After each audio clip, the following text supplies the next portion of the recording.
The app formerly known as LF1 Cantor has been approved by Apple.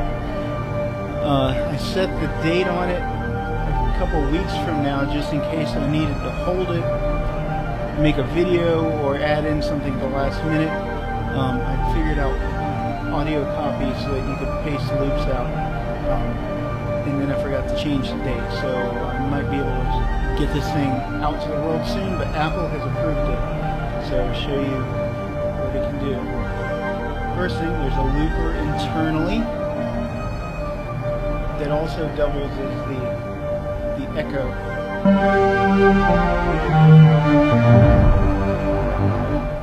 So what you can do is you set the rate on it, and then make it all feed out.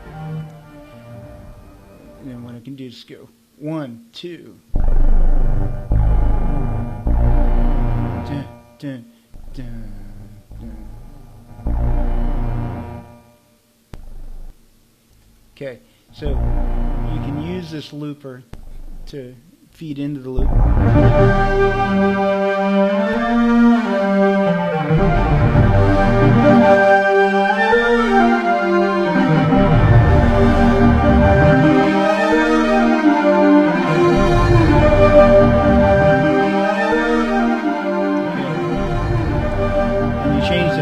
Feed rate to change how much of it is feeding in new content versus how much it's just fading out what's already there. And the rate is how much of that actually happens. So I'm going to make a loop real quick, and I'll hit the copy button. And it is copied to the clipboard. I could paste it in the GarageBand. The only thing with GarageBand is I'm not doing anything with the loops to make sure that it fits. So you just got to make sure that you got the loop time set correctly to what you want to paste it into, or at least have whatever receives it to do something with it. Okay, next thing, playing. There's a wavetable sync engine.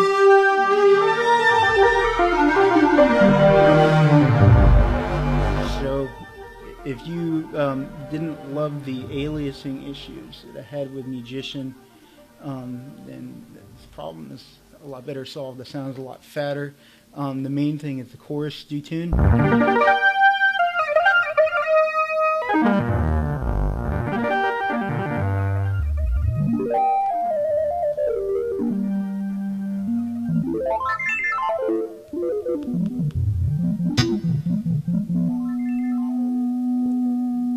Okay, chorusing.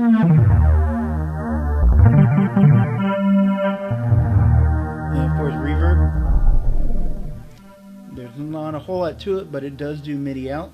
One of the main things with this instrument is it hops across MIDI channels. So when you're playing it, there's this little icon down here showing what actually happens with MIDI channels.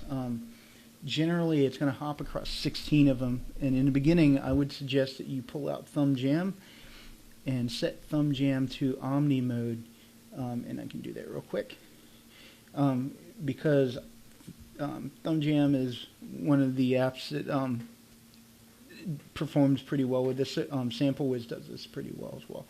But Thumb Jam is one that I know a lot of people are going to ask about. Okay, so MIDI control.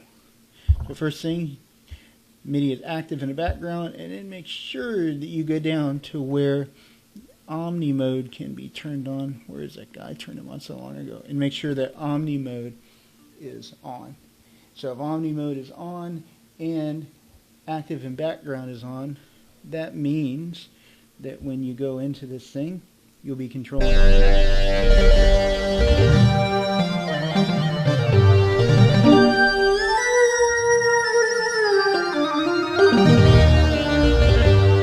Okay, if you just run this MIDI into some random synth, I guarantee you it will sound awful. Unfortunately, with MIDI, you have to understand what you're doing. You have to set it up right. Generally, the best hope is you go to where it has legato and string mode and velocity. You can set it to mono mode, and then you can get most MIDI synths to deal with it, and then get it to not hop across so many channels. Because right now, I've got it go to the MIDI page to channel, span, and bend. Right now it spans across all 16 channels. You may decide you only want to span one channel.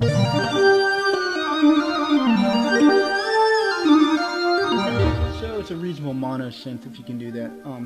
But unfortunately, you don't get the polyphonic bends, which is what is most wonderful about this kind of MIDI. Okay, so other things. Snap, speed, and sensitivity. These are things which allow you to go fretless.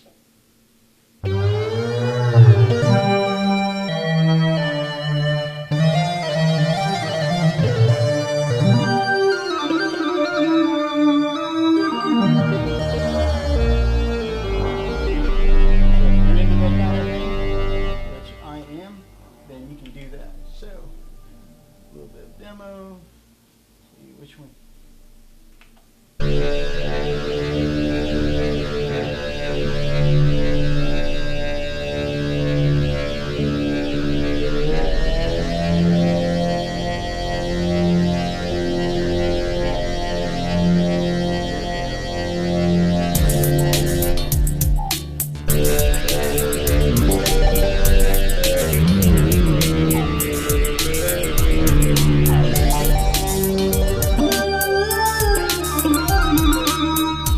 Adventures and go totally fretless, but if you want to have some frets, then that does not limit you to normal 12-tone scales.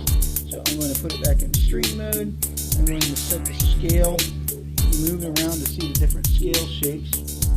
You can do 31 per octave, 19 per octave, a subset of 53, which is Pythagorean and just intonation. And you can also do like 12-tone scales with quarter tones added, quarter tones that you would be experiencing in Arabic music. It's my favorite because you can play along with the normal instruments and get some of the beautiful quarter tones out of it when you need it.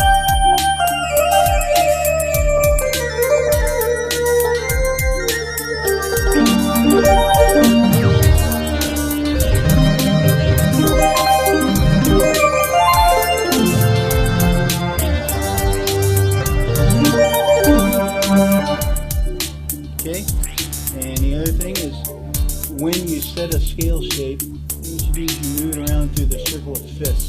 So one of the things you do with scale shape, set it to be diatonic, and then you can set the screen really wide to do kind of like the Morph Wiz type of setup where you kind of let the scale do its own thing, and you don't have to actually play the scales yourself for everything.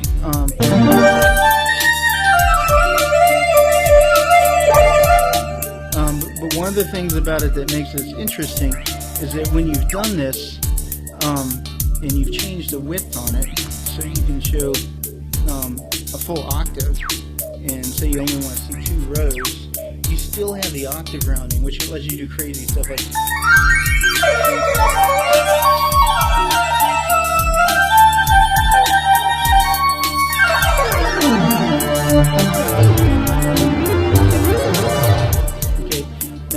right now, I'm still using the Thumb Jam internal engine. Let me go ahead and put my engine back on.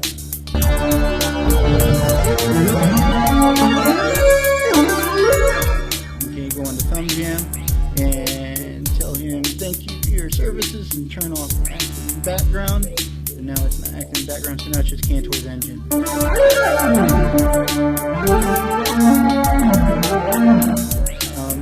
But if you ask me, I'm a little bit of a masochist for the music stuff. I really love my accidentals and will never give them up. So I usually play some variant of chromatic, and usually chromatic with quarter tones added.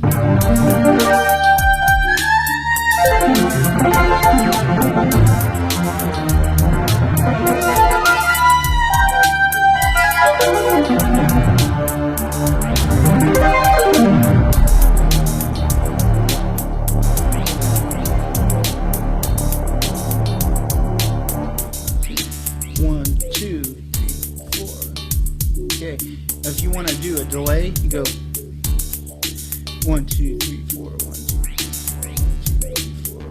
1, 2, 3, 4. 1, 2, 3. 1, 2, 3. 1, 2, 3. 1, 2, 3. 1, 2, 3.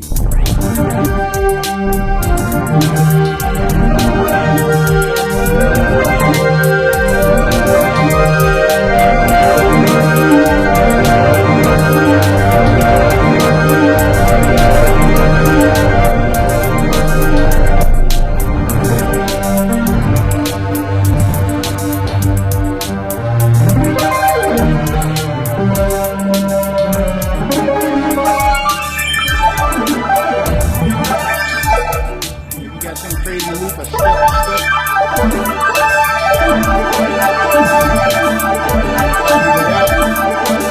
Yeah, that's a loop. I want to paste that loop off to somewhere and then go and do that. But there it is. This Cantor in a nutshell.